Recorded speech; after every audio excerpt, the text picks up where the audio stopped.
Well, looks like Brock Lesnar just retired.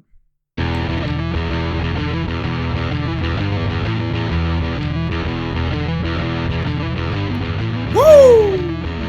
Ladies and gentlemen, welcome back to the Die Hard MMA podcast. I'm your host, as always, Clint McLean. This week, the UFC heads up north to Canada. We've got UFC Ottawa on tap. We are going to break down the main event starring Al Iaquinta and Donald Cowboy Cerrone. But first things first, a little bit of breaking news. Literally breaking right before I sit down to record the podcast. It looks like Brock Lesnar has officially retired from the sport of MMA. Gotta tell you, that kind of sucks for my boy DC. I was looking forward to Daniel Cormier kicking Brock's ass on pay-per-view. That would have been a whole lot of fun. Now instead we get the Stipe DC rematch, and gotta tell you, I'm not overly excited about that one. I picked DC, and him winning by thunderous first-round KO was fantastic in my opinion. So I'm not overly concerned with rewatching that fight. I'm one of the people who feel like I don't really think Stipe's done anything to earn a title shot back. I mean, yeah, he set the record for being the greatest heavyweight of all time as far as title defenses and things of that nature, but I just don't think that he earned another crack at the belt. He should have gone out and fought somebody else, knocked someone else in the first round out, and then all of a sudden, boom, you're right back in title contention. And honestly, I think the rematch is going to be a lot of the same. It probably will get out of the first round because Stipe is going to respect Daniel Cormier's punching power this time, but at the same time, I don't know. I expect a very similar result. I think DC's the all-around better fighter. Maybe it'll be more fun. Maybe he'll come in more prepared. Stipe, that is. And anyway, I digress. That just happened literally right as I sat down to record the podcast, so I kind of wanted to chat about it just a little bit. In other news, this week on Twitter, I ran a poll seeing how many of you would be interested in buying Die Hard MMA t-shirts to sponsor and support the podcast. And I got to tell you, out of my 800 plus Twitter followers, I got a whopping 67 votes. I was a little disappointed in the lack of feedback on the poll, so I thought I'd maybe mention it here on the podcast and see if anybody who hadn't responded maybe wants to chime in as to whether or not you'd be interested in me doing something like merch to help me generate some sort of income or revenue to support the podcast, because I put in a shit ton of work for you people, and as you see, we have been profiting our asses off. Speaking of profit, last week we go 5-4 for another plus 1.3 units. We scraped on by our teeth, but you know what? Profit is profit. That brings the 2019 record to 54-36 plus 38.74 units. That is right. We are inching ever closer to that 40 unit mark, and we lock up one more week with winning MMA picks, so you're welcome. Let's go ahead and recap the last card real quick before we get into UFC Ottawa.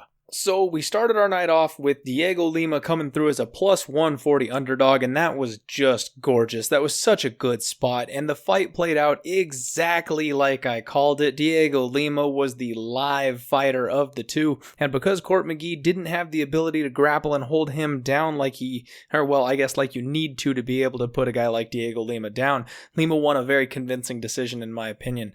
Court McGee actually looked pretty good, and he had some success, especially at the end of the third round when Lima decided to trade with him. Things got a little bit hairy, so it was good that Diego was smart enough to stick to a game plan the majority of the fight, because if he went in there looking for a brawl, it could have been a short night for us and started our pick off with a bad loss. So thank you, Diego Lima. Good way to start it off. Jason Gonzalez got mauled by Jim Miller. Jim Miller is just that guy that I cannot seem to pick. Every single time I go against him, he shows up looking like a monster, and then something like this happens, and the next time he steps in the cage, I'm like, okay, well, Jim Miller obviously isn't done yet, so I'm going to pick Jim Miller, and then he gets mauled by some up-and-coming fighter. I think I'm just going to avoid Jim Miller from this point onward. If I pick Jim Miller in the next fight, just verbally slap me on Twitter for making a pick for or against Jim Miller, because I just can't do it. Anyway, Carla Esparza looked, again, I feel like I called that fight to a T. She did exactly what I said she was going to do and won a very convincing decision. The wrong girl was favored, and we got Carla Esparza at plus 110. That was a beautiful, beautiful showing. Ben Saunders, I have mixed feelings on this one. I've got a hard time on this one because I want to say it was a bad pick because we lost. But was it really? If you watched the fight, he controlled the first round from bell to bell. He was the better striker. He was the better mixed martial artist. He was obviously in control of everything. And then it was just one big punch in the second round that caught his chin and put him down. If Ben had been able to continue the game plan, he would have handily won that fight. And at plus 183, I feel like we were getting good odds on a very live dog, but apparently his chin is just so far gone that I don't know if the plus 183 was worth it. If it only takes one shot to put the guy down, I try to avoid chinny fighters. I told you all that last week when we made this pick. I try to avoid chinny fighters. I did not think that Ben was going to be that chinny. That was next level chinny that ended the fight for us because he was far and away the better fighter that night. So mixed feelings. I don't know. I'm going to have to continue thinking about that one. Corey Sandhagen edges out a split decision over the little monster that is John Lineker, and that one really could have gone either way. This is where I feel like our philosophy on taking dogs here at the Die Hard MMA podcast really comes through to shine, because there were people out there that had Lineker, that thought Lineker was ahead on the cards, and maybe he was, but it was close, and we had dog money. They did not. They laid the juice. So that loss hit them harder than a loss would have hit us, and we profited bigger than they would have profited the other way around. So I feel like that was kind of a perfect example of what we do here. Glover Teixeira, the pick of the night. The fight went exactly the way I said it was going to go, albeit Ion scared the shit out of me with how hard he came out in the first round. I knew it was going to be a tight first round. I knew that Ion was going to be dangerous in the first round, but he showed some major improvements in his game.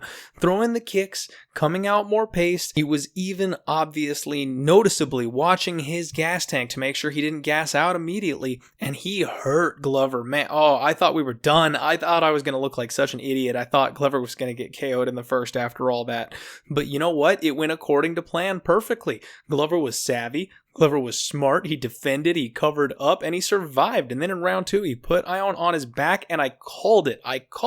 If Ion hits the floor, he does not get back up. That's what I told you all, and that's what happened. I really should have stuck with my gut and taken Glover by submission, because I knew that was going to happen. We could have gotten a little extra bonus money on Glover by submission, but you know what? I will take it. A win is a win. Mike Platinum freaking Perry shows up for a war against Alex Cowboy Oliveira, and boy am I glad I didn't take a prop on this one, because it went to decision. And I'll be completely honest with you, I thought that this was going to end inside the distance one way or the other. If you would ask me over or under 1.5, I'd have gone under. I really thought the way these two guys fight that this thing was going to get finished, and it almost did a couple times.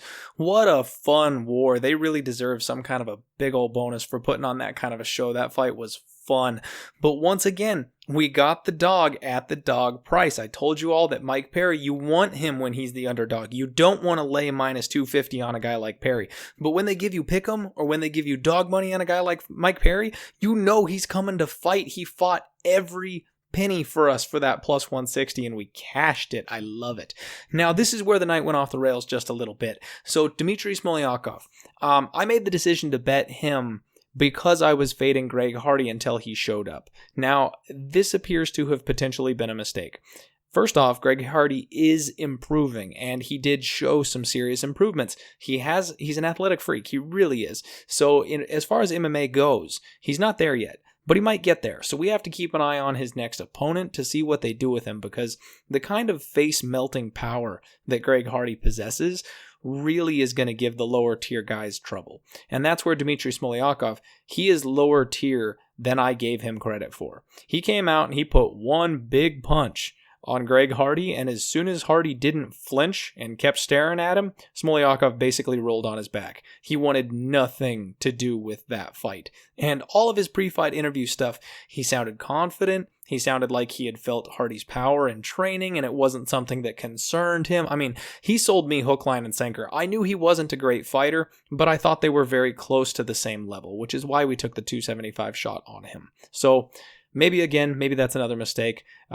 Time will tell. We'll learn from that. We'll move forward. Jacare. Holy crap. Jacare shit the bed. Now, being a minus 200 favorite, I do not like laying that kind of juice. And, going back, I still think that's the play I would have made. And I'm not saying that just based off of Jacare's performance. I'm saying that based off the information that I feel like I gathered and based off of the read that I had on the fights, I don't think that I can look back with blinders on and say, oh, the right side was obviously the Joker. Like, no, he had a lot of upside, and I know a lot of people that bet the Joker, and congratulations to them for cashing that big plus 175. I should have taken the Joker out of pure spite, the fact that I bet only underdogs on the card up until this point. I should have rolled Joker just to say I bet only underdogs on the entire card, and then we would have had a huge night, but that was neither here nor there. I went with my gut. I went with my read. Jacare didn't show up that night, unfortunately, at least not well enough to handle a guy like the Joker. The Joker was very, very impressive. Coming on a short notice turnaround after training for a 3-round fight, he shows up and goes all 5 with a guy like Jacare. That's where I thought Jacare was going to end it late. I thought that the quick turnaround would be a detriment for the Joker, and I thought that Jacare was ready for a 5-round fight against Yoel freaking Romero, who we know is one of the toughest guys in the division, potentially the champion of the division. So I thought he was going to go 5 rounds and end it in the 4th or the 5th, and it looks like he was going to for a little bit there. He started ripping Joker to the body so hard, and you could tell every single shot was really bothering him. But Jacare just couldn't put that big combo together to be able to get rid of him. So all props to the Joker. Like I said, unfortunately, we only made plus 1.30 units on the night, but profit is profit. That'll do it for the recap. Let's get on to Ottawa. Kicking the night off, we've got Mitch Ganon facing Cole Smith. 6-0 Cole Smith getting into the UFC, fighting Mitch Ganon 12-4. And this is an interesting one because I almost gave you all a pick on Cole Smith. I didn't pull the trigger. I have a lean to Cole Smith as of right now, but I am not going to bet him. He's a slight underdog. He opened at plus 110. That's been bet down to about even money. You can get plus 105 at 5 dimes if you are interested in going there. There's too many questions. Mitch Ganon is a very talented fighter, and he was very good when he was in the UFC, but he's got his back-to-back 2 UFC losses. Those 2 losses have been in a combined, I think, 4 or 5 years. So he took a 2-year layoff, had 1 fight, lost, and then took another 2.5-year layoff. So he's got injury issues. He's older now. We have no idea what headspace he's in. Cole Smith looks promising, in my opinion, but this is a massive step up in competition for him, and you all know I like to fade people coming in the massive step up in competition. This is just a no-go for me. So lean Cole Smith for the first fight of the night, and this is going to be real interesting to tell us some stuff going forward about these 2 fighters. Our first play of the evening, and potentially my most confident play of the evening, comes in the second fight of the night, the heavyweight tilt between Arjan Buhler and Juan Adams. Arjan Buhler is 8-1-0. He's a Canadian wrestler, so he's going to have the hometown advantage. Juan Adams is 4-0 and is an absolute beast. I tweeted this play out, so all of you who followed me on Twitter are going to get a better line because you follow me on Twitter. And you know what? I usually go with the line that's on the podcast because that's what I'm giving to you and that's what's available to you at the time of the podcast. But you know what? I tweeted this thing out to throw up the red flare that we are betting this guy and we are betting this line. So I'm going to take it. I'm going to take the better line because I made that information public to my followers on Twitter that I was going to be jumping on this thing as soon as possible. Juan Adams he's got a wrestling background. He's a D2 wrestler and he had a very successful wrestling career. So basically the whole thing here is that Arjan Buhler is supposed to be this high-level wrestler. You don't get very many high-level wrestlers coming out of Canada. So Juan Adams having a high-level collegiate wrestling skill set might be on par with Buhler's wrestling skill set. As far as MMA goes, I actually think Juan Adams is the better MMA fighter. Juan Adams is about 280, 290 pounds, and he cuts to the 265-pound heavyweight limit. Buhler comes in under that limit, about 240 or 235, something like that. So he's a big guy. He's going to be fast, but Juan Adams is insanely athletic for how big he is. It's crazy that he moves at the speed that he does. He's going to have a height, reach, weight advantage, all things physical, age, his youth, they're all in the corner of Juan Adams. He's a physical monster. He's going to be so much bigger than Buhler in there. And if you think that Buhler's boxing and wrestling are going to be enough to take out Juan Adams, I've got another thing for you. We are rolling on Juan Adams. And like I said, this might be my most confident pick of the night. Juan Adams has an absolutely incredibly high ceiling. He is going to do big things going forward. and I was able to snag him before that line moved. Let me tell you, I'm so excited because as soon as I put that tweet out, that thing dropped. So I locked Juan Adams up at -110. You can actually get -109 on Juan Adams at Pinnacle right now, so I lied. You can still get -109 on him. Everywhere else, though, he's -120, -125. So I don't understand why Pinnacle has him sitting there. I also don't understand why 53% of the money has come in on Buhler. I really think people are overestimating Buhler's wrestling advantage here. I don't think that he has one, and even if he has a slight wrestling advantage, the power and the size of Adams are going to completely wipe that out. I expect Adams to get this thing done inside the distance, and he may end up on top of Buhler, and with that kind of weight on him, his ground and pound is ridiculous. He has these really strong, powerful strikes. I would not be surprised one bit if Juan Adams put Buhler away, either on the feet or on the ground. He also will be the pick to win a heavy decision. I guess the only thing that I can see downside here is if Juan Adams gasses out, Buhler takes his best shot, and this thing gets into the, third round, essentially. Maybe if Buhler can squeak out a close second round and then pour it on in round 3, he can manage to pull a split decision off. I just don't see it happening. I'm Juan Adams all day. Let's take that -110 and roll. Next up, we've got a great fight that I am super excited about. We've got Kyle the Monster Nelson taking on Matt Robo Sales. And one of the reasons I'm so stoked for this fight is that my boys, shout out to @UFC Bro Picks and Kelton MMA, they are both on Matt Sales, and they are both going hard on Matt Sales, and I think they are wrong. Nothing but love here for those guys. I join them on the UFC Bro Picks live stream every once in a while. They're a great couple of cappers and just awesome guys all around. Give them a follow. Go check them out. They're great. But they're wrong here. Kyle Nelson is the side that's got value here. Kyle Nelson is 12-2. His UFC debut was a short notice fight against Carlos Diego Ferreira, and Carlos Diego is an absolute monster. He is on this crazy win streak right now, coming off of wins over Olivier Aubin-Mercier, Jared Gordon, Kyle Nelson, and then Rustam Khabilov. I know it's only a 4-fight win streak, but before that, his only losses were to Dustin Poirier and Beneil Dariush. This kid's legit. Making a short notice UFC debut under the big lights against a guy of that caliber, that is a tall order. And you know what? Kyle Nelson looked like he should have been the favorite in that first round. He hurt Diego Ferreira over and over and over again. And he even did like a knockout, walk-off type of KO spot where he knocked him down, walked away, threw his arms up, and then it turned out that Ferreira wasn't out quite yet, so he turned around and waves at him to get back on the feet, showboating. I mean, he was dialed in and he was hurting a high caliber fighter. And it wasn't until what I think was a dump, that adrenaline dump from being under the big show in the second round, that he gave up a submission and got TKO'd by the dangerous ground game black belt of Diego Ferreira. So I'm riding high on Kyle Nelson right now. I think he's being severely underrated, and I think he showed us what caliber of fighter he is in his debut, and we are going to see a full training camp Kyle the Monster Nelson this time around, and I don't see how he's this big of a dog. Now, I know his opponent, Matt Sales, is also a very impressive fighter. He's also coming up real hard and fast. He's 7-2. He lost his last fight via decision to Shaman Moraes. He's coming off of Dana White's Tuesday Night Contender Series with a KO win in the first round.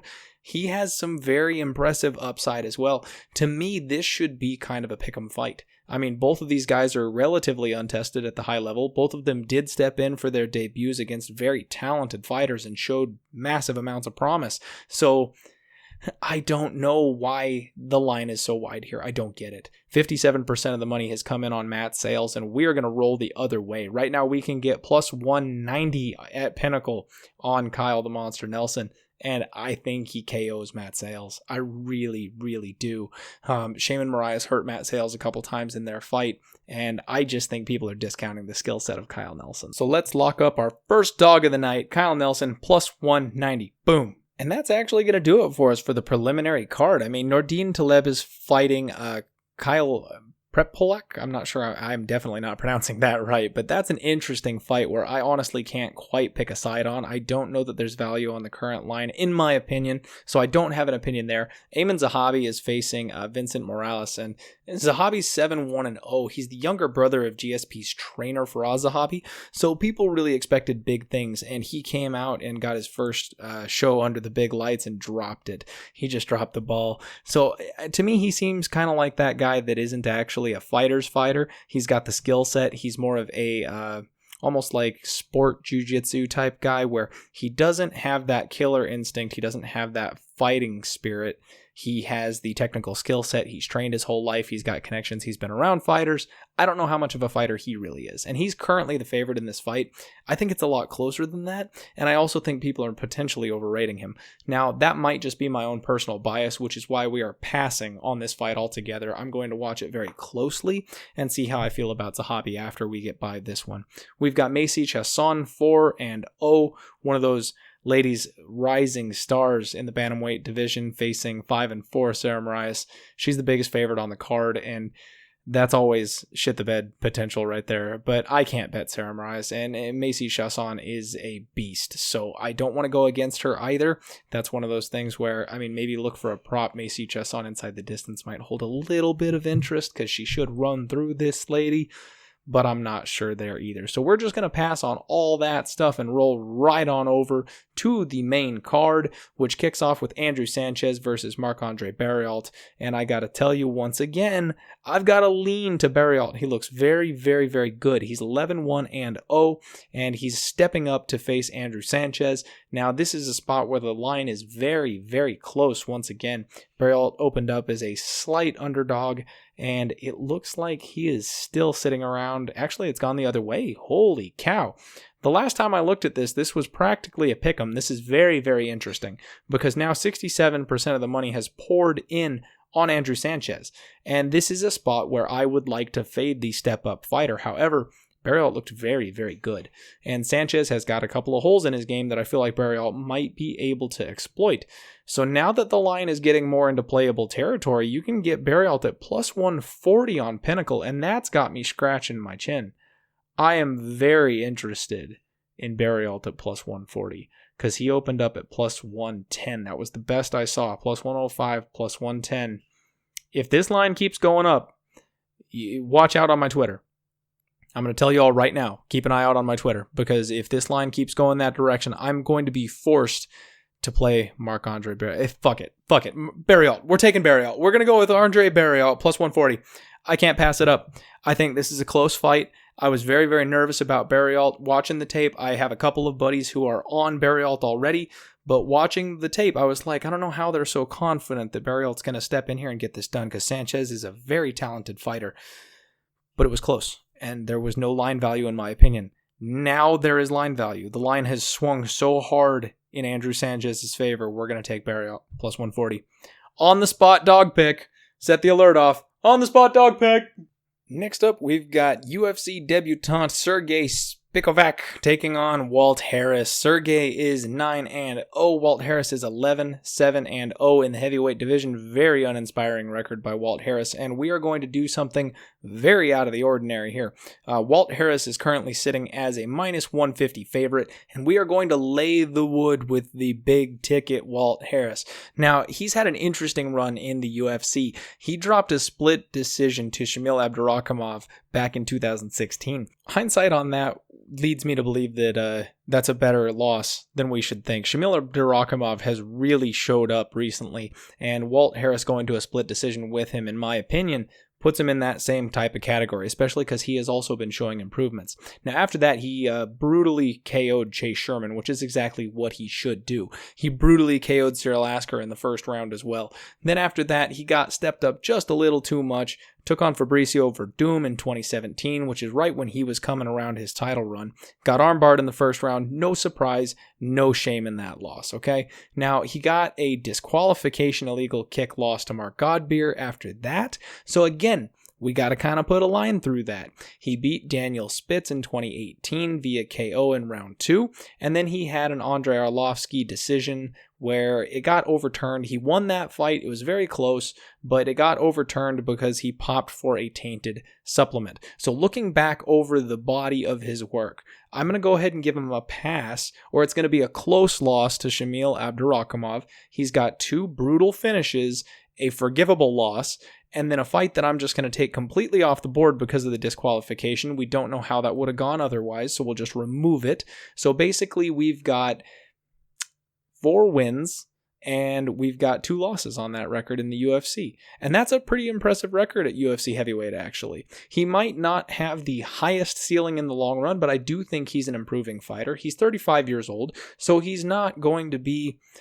He's probably peaking right about now for a heavyweight, because heavyweights have a longer duration. You see other weight classes where it's very speed dependent, and those are going to be the ones where 35 you might start looking old. However, at heavyweight you can fight well up until you're 40 before that starts to be an issue.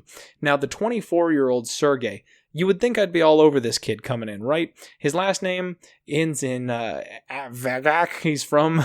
I'm sorry, that was terrible. I don't know why I made myself laugh that hard. I'm sorry. Sergey is 9-0, stepping up here. And this is simply, one more time, we're going to fade the stepping up fighter here, because Walt Harris is not the best UFC caliber heavyweight in the world. He's a very serviceable UFC heavyweight.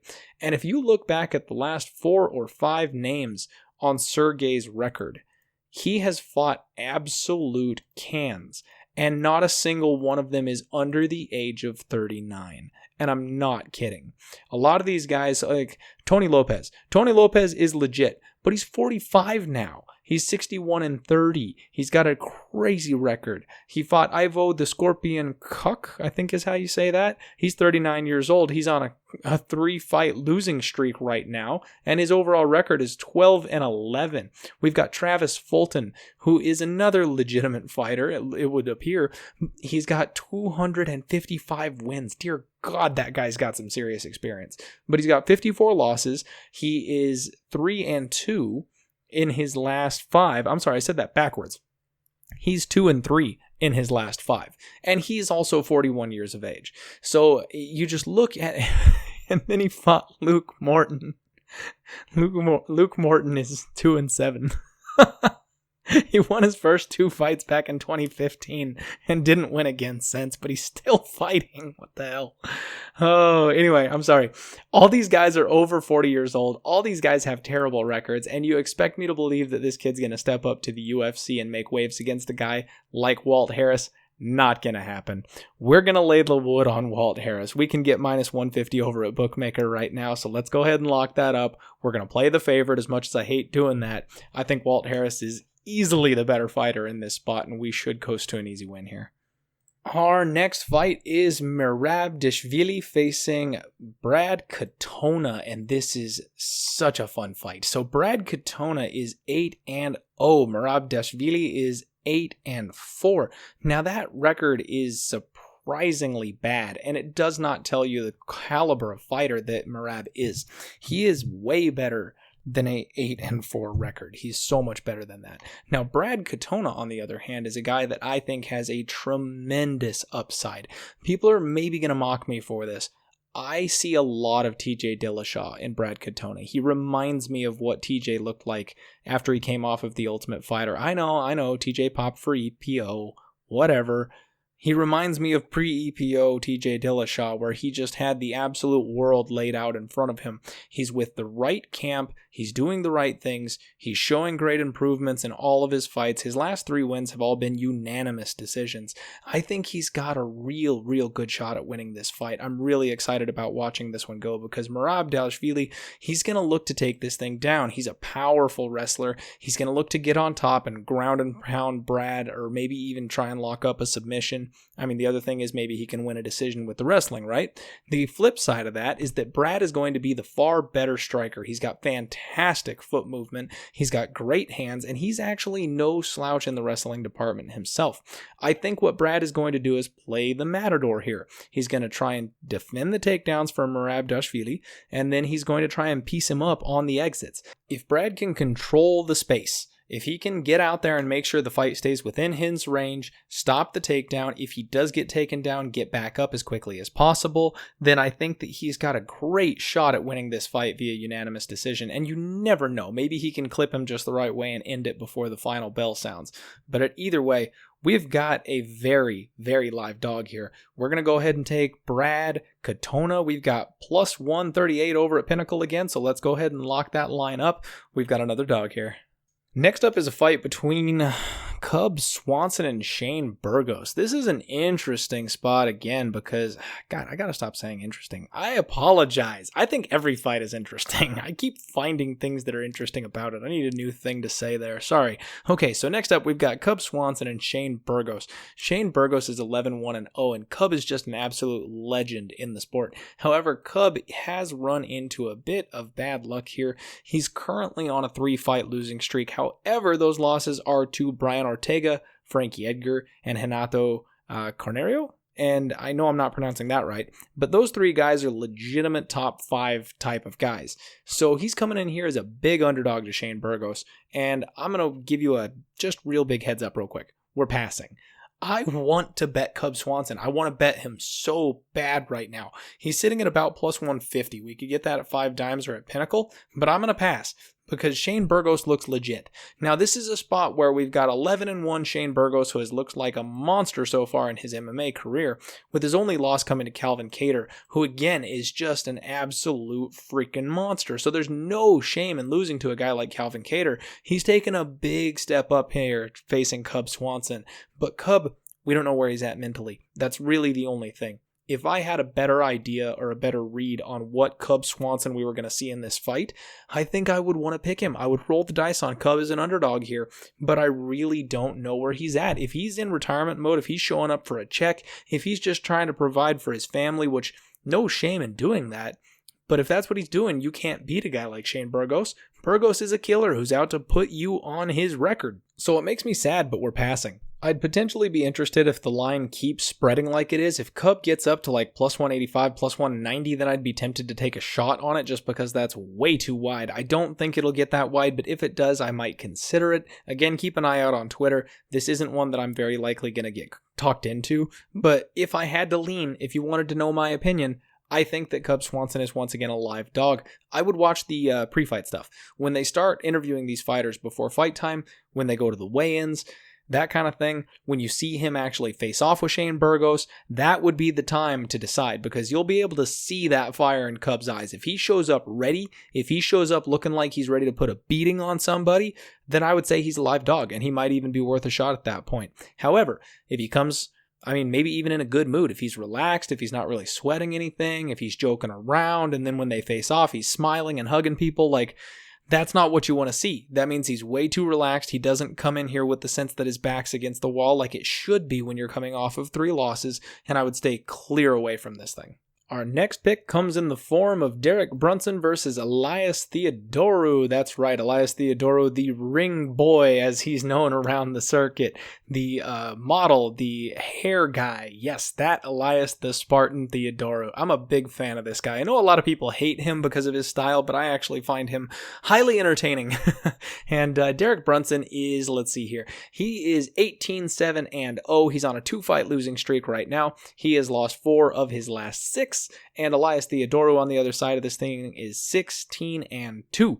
And this is another spot where I don't understand. They're lining this thing so close, and 54% of the money has come in on Derek Brunson because people think he's got the potential of knocking Elias Theodorou out.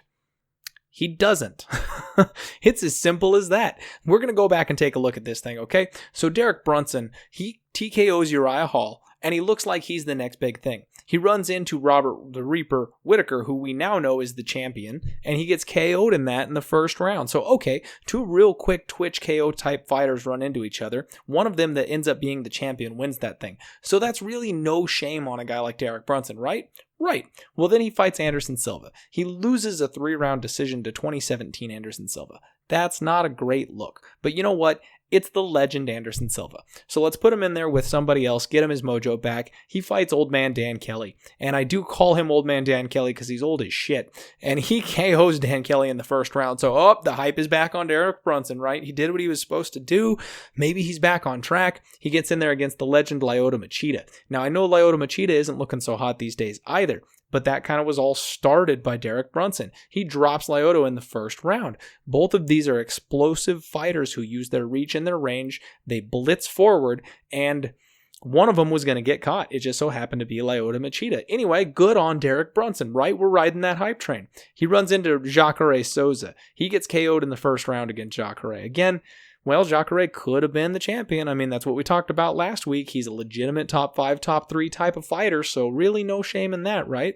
Well, then he faces Israel Adesanya. Now, this is his moment to show that he's legit. Israel Adesanya, who normally goes to decisions, wrecks Derek Brunson. Derek Brunson wasn't winning a single second of that fight, and he gets KO'd in the first round again. So going back, we've got 1 decision loss out of those 4. The other 3 have been brutal first round knockouts. The only times that he's won is by clipping 2 aging fighters in Lyoto Machida and Dan Kelly in the first round as well. Uriah Hall, we also know what kind of a case we've got with Uriah Hall. He's a ride or die on his shield type of fighter as well. So he was going to win or lose by KO in the first or second round that fight, and he happened to lose it. So I really don't think that Derek Brunson is as live here as people think. He's either going to win this thing in the first round by KO, or he's not going to win the fight at all. 16-2 Elias Theodorou, he stays on the outside. He's a perfect example of the fighter playing the matador. He keeps the range, he keeps the distance, he pitter-pats, he kias, he does all those things, and he just racks up points. You can't hit him hard enough to hurt him, you can't put him down, and he has a real decent wrestling defense and get-up game. So even though Brunson might have a wrestling advantage here, I don't think it's going to work on a guy like Elias. Elias is going to control the range, and when Derek gets in on a takedown, he'll defend it and circle out, or if he gets put on his back, he will get back up because Derek Brunson doesn't have that kind of hold you down and maul you type of wrestling game. I don't think he can do much once it gets to the ground. It's not like he's going to submit him or anything. And I know I said that I don't think Brunson's going to win this thing by KO, but I've got something to substantiate that on. Elias Theodorou went 3 full rounds with Thiago Majeda Santos. That's right, the next guy that's going to challenge John Jones. Thiago Santos has basically burned through the 185-pound division, knocking everybody out on his way. He moved up to 205, and he's knocking everybody out at 205. The fact that Elias went a full 3 rounds with him and just managed to lose a decision, that says something. All right. Now, he also lost a decision similarly to Brad Tavares. He also fought Eric Anders, and he won that one by split decision. That one was close, but Eric Anders has got some serious pop on his punches too. Elias Theodorou has a serious chin, and Derek Brunson really extends himself when he blitzes. When he throws these combinations and he goes after people, he really leaves himself wide open for counter shots. I think Elias is going to see that coming a mile away, and much like Stylebender did Israel Adesanya, I think he's going to be able to avoid and counter. Now, I don't think that Elias Theodorou has the offensive output that a guy like Israel Adesanya does. I do think Israel Adesanya beats Elias Theodorou, but he's got a very similar style, and that style works really well against guys like Derek Brunson. As long as he can keep himself from getting clipped, he will be completely in control of this fight, and I'm going to take Elias Theodorou here, and this is another one of those interesting pick'em style fights. Now, we can squeak a little bit of extra sauce here. He is minus 102 at Pinnacle, with Derek Brunson being a slight favorite at minus 110. So we will take that. He's minus 105, minus 110 pretty much everywhere else, but it's basically a straight pick'em at almost every other location. We'll take the minus 102 at Pinnacle, and we'll pray that Elias can just keep doing his thing. Only 3 things in life are certain, and that's death, taxes, and Elias Theodorou by split decision. Finally, that brings us to the main event. We've got Ragin' Al Iaquinta versus Donald the Cowboy Cerrone. And if your heart doesn't get pumping for this kind of a fight, I don't know what it will get pumping for. This fight is fantastic. Al Iaquinta is coming off of a demolishing, an absolute slaughtering of Kevin Lee. He beat him over 5 rounds in every aspect of the game. He looked really good against champion Khabib Nurmagomedov, and he wrecked guys like Diego Sanchez. He beat Jorge Masvidal. I mean, Raging Al is really coming on strong and putting it together. After the 2015 win over Jorge Masvidal, he took a 2-year layoff, and from what I understand, he was having some physical issues. I mean, Al's only 32 years old. He's been around forever. This is one of those fights where you're like, well, Al's the young up-and-coming guy, and Donald Cerrone's the legend of the sport. Well, no, Al actually is, he's kind of a legend himself. I mean, a legend is a bit of a strong word, but he's been around forever, and he's fought a lot of big names in the division. He is just now coming into his own. I think that time off really did him some good. I think it centered him, mentally speaking, and it allowed his body to heal up, and now he's doing some incredible things. And I think he's just a real bad matchup for a guy like Donald Cerrone. Now, I know I've been on a real bad run for the main event lately. I haven't been able to pick a main event fight in a couple of cards in a row here, and I might be getting in trouble fading Donald Cerrone because I keep doing that, and he just keeps beating me. So, caution, just to let you know, I'm going to roll with Raging Al Iaquinta here. Al is currently sitting around a minus 120 favorite. You can get him over at Pinnacle at minus 120, and I want to say thank you to all the people hammering Donald Cerrone and bringing that line down, because I think Raging Al is going to have the striking defense to be able to stay safe against Donald Cerrone's output on the feet, and then he's just an incredible wrestler and grappler. I think the first time Donald Cerrone throws a kick, he ends up on his back. I know Donald Cerrone has an incredible offensive submission game. He goes for stuff. He's explosive. He's good on the ground himself. But Al is such a good wrestler and such a high-level jiu-jitsu practitioner. I think he stuffs everything Cerrone has on the ground.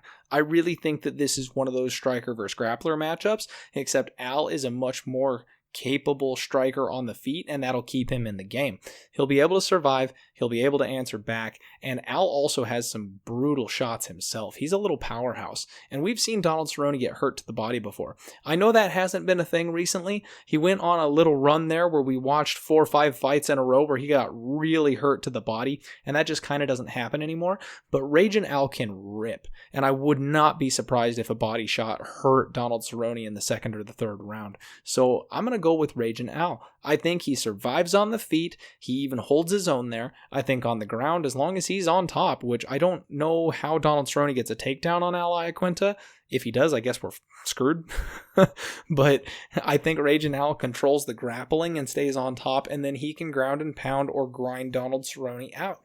And whether he gets this thing done inside the distance or by a 5-round decision, I think Al is the right side here, and we're getting a much nicer line on him now. We're not going to have to lay that minus 155 juice. We're going to lay minus 120. So let's close our night out with Al Iaquinta.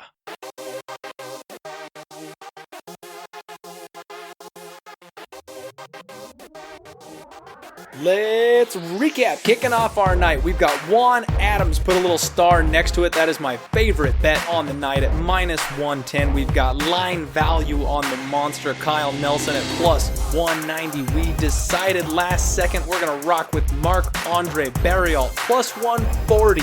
We are going to take Walt Harris and lay the wood minus 150.